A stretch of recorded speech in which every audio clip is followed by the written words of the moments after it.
జిల్లాల వారీగా 10 మంది కొత్త ఇన్ఛార్జీలను టీపీసీసీ చీఫ్ మహేష్ కుమార్ గౌడ్ నియమించారు. జిల్లా ఇన్ఛార్జీలతో జూమ్ మీటింగ్ నిర్వహించారు. ఈ సమావేశంలో AICC in charge Meenakshi Natarajan, TPCC అధ్యక్షులు మహేష్ కుమార్ గౌడ్, 10 మంది ఉమ్మడి జిల్లాల ఇన్ఛార్జీలు పాల్గొన్నారు. విధి విధానాలను ఏఐసీసీ ఇన్ఛార్జ్ మీనాక్షి నటరాజన్ ప్రకటించింది. త్వరలో గ్రామస్థాయి నుంచి జిల్లా స్థాయి వరకు కమిటీల నిర్మాణం చేయనున్నట్లు తెలిపారు. ఇక దీనిపై తాజా అప్డేట్స్ మా సీనియర్ కరెస్పాండెంట్ శ్రీనివాస్ అందిస్తారు. శ్రీనివాస్, చెప్పండి. పీసీసీ అధ్యక్షుడు మహేష్ కుమార్ గౌడ్ ఆధ్వర్యంలో కూడా ఉమ్మడి 10 జిల్లాలకు సంబంధించిన ఇన్ఛార్జీలను కూడా నియమించారు. అయితే వారితో కూడా జూమ్ మీటింగ్ కూడా ఏర్పాటు చేశారు. పీసీసీ అధ్యక్షుడు మహేష్ కుమార్ గౌడ్తో పాటు ఇన్ఛార్జి మీనాక్షి నటరాజన్ కలిసి జూమ్ మీటింగ్ ఏర్పాటు చేసి వారితో కూడా మాట్లాడిన పరిస్థితి. కొత్తగా నియమించబడ్డటువంటి 10 జిల్లాలకు సంబంధించిన ఇన్ఛార్జీలు. అయితే ఆ 10 జిల్లాలకు సంబంధించి సంపత్ కుమార్ని ఖమ్మం జిల్లా అంటే ఏసీసీ సెక్రటరీగా ఉన్నటువంటి సంపత్ కుమార్ని ఉమ్మడి ఖమ్మం జిల్లాకు కూడా ఇన్ఛార్జిగా నియమించారు. అదేవిధంగా అంటే వంశీచంద్ర రెడ్డిని ఖమ్మం జిల్లాకి ఇన్ఛార్జిగా నియమించారు. అదేవిధంగా సంపత్ కుమార్ని నల్గొండ జిల్లాకి ఇన్ఛార్జిగా నియమించారు. అయితే మంత్రి ఇటీవల కొత్తగా మంత్రి పదవి చేజిక్కించుకున్నటువంటి అడ్లూరు లక్ష్మణ్ ఉమ్మడి వరంగల్ జిల్లాకు సంబంధించిన ఇన్ఛార్జి. అదేవిధంగా మంత్రి పొన్నం ప్రభాకర్ మెదక్ జిల్లా ఇన్ఛార్జి. అదేవిధంగా ఏదైతే జగ్గారెడ్డి టీపీసీసీ వర్కింగ్ ప్రెసిడెంట్గా ఉన్నటువంటి జగ్గారెడ్డి హైదరాబాద్ జిల్లా ఇన్ఛార్జిగా ఉన్నారు. అయితే కుస్మక్ కుమార్ పిఎస్సి మెంబర్గా ఉన్నటువంటి కుస్మక్ కుమార్ ఉమ్మడి మహబూబ్నగర్ జిల్లా ఇన్ఛార్జిగా నియమించారు.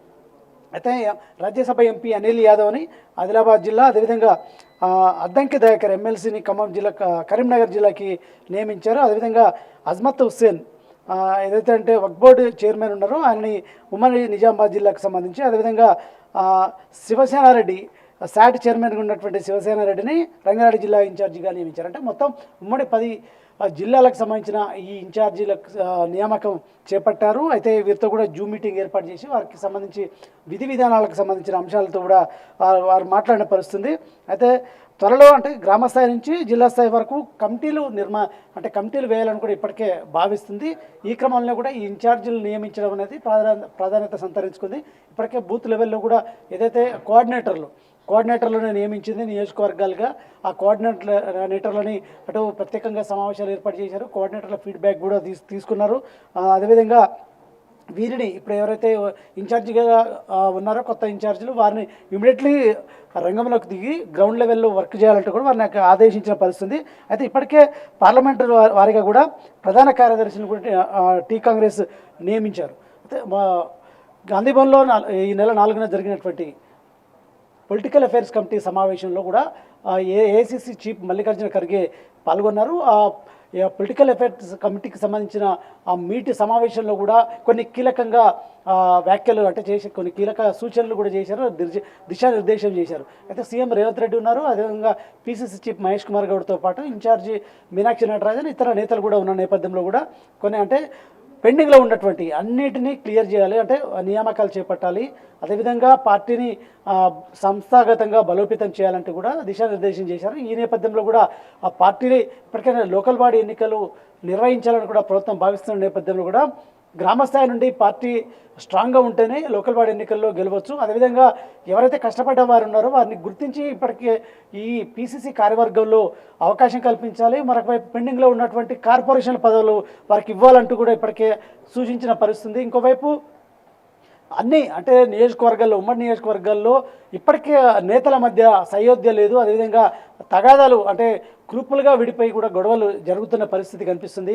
తాజాగా మనం చూడొచ్చు ఉమ్మడి వరంగల్ జిల్లాకు సంబంధించి కూడా ఇటు మంత్రి కొండా సురేఖ, కొండా మురళి వర్సెస్ అదేవిధంగా మిగతా ఎమ్మెల్యేలు ఉమ్మడి జిల్లాలకు సంబంధించిన ఎమ్మెల్యేలు అన్నట్టుగా ఉంది.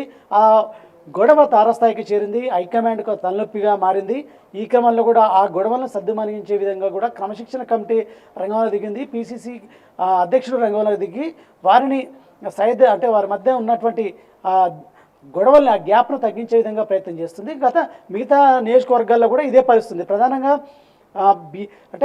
కొత్తగా బీఆర్ఎస్ పార్టీ నుండి కాంగ్రెస్ చేరినటువంటి ఎమ్మెల్యేలు ఎవరైతే ఉన్నారో ఆ నియోజకవర్గాల్లో ఇలాంటి హెడ్ఏక్లు కాంగ్రెస్కు బాగా ఉన్న నేపథ్యంలో కూడా వాటి విషయంలో తర్జన భర్జన పడుతుంది. ఇటు ఇరువురు వర్గాలను కూడా ఏదైతే ఒకే తాటి మీదకి తీసుకురావడానికి కూడా ప్రయత్నం చేస్తుంది. ఈ క్రమంలో కూడా ఇవన్నిటిని సీరియస్గా తీసుకోవాలని కూడా ఇప్పటికే ఏసీసీ చీఫ్ ఖర్గే కూడా సూచించారు. అదేవిధంగా ఎల్బీ స్టేడియంలో నిర్వహించినటువంటి గ్రామస్థాయి ఏదైతే అధ్యక్షులతో కూడా ప్రత్యేకంగా ఆ సభ ఉందో విజయభేరి సభ, ఆ సభలో అంటే వారికి దిశానిర్దేశం కూడా చేసిన పరిస్థితి. లోకల్ బాడీ ఎన్నికల్లో అందరూ కలిసికట్టుగా పనిచేయాలి, ఖచ్చితంగా పార్టీకి గ్రామస్థాయి నుండి కీలకం కాబట్టి అందరూ కీలకంగా పనిచేయాలి. తెలంగాణలో కాంగ్రెస్ అధికారంలో ఉంది, ఖచ్చితంగా మెజార్టీ స్థానాలు గెలిస్తేనే మనకు భవిష్యత్తు మరో 10 ఏళ్ళు కూడా అధికారంలోకి ఉండొచ్చు. ఎందుకంటే ఇప్పటికే సీఎం రేవంత్ రెడ్డి కష్టపడుతున్నారు, అదేవిధంగా సంక్షేమ పథకాలన్నీ అమలు చేస్తున్నారు. ఇటు పార్టీ అది ప్రభుత్వం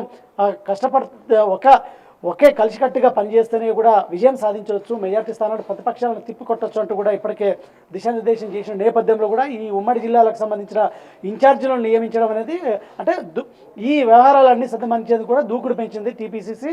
ఈ క్రమంలో కూడా ఉమ్మడి 10 జిల్లాలకు ఇన్ఛార్జిగా నియమించింది. అదేవిధంగా కోఆర్డినేటర్లు ఇప్పటికే ఉన్నారు, మరొక వైపు ఇన్ఛార్జి మంత్రులు కూడా నియమించారు. ఇటు పార్టీ అదేవిధంగా ప్రభుత్వం అంటే స్పీడ్గా దూకుడు పెంచి పార్టీ వ్యవహారాలను చక్కబెట్టే విధంగా ప్రయత్నం చేస్తుంది.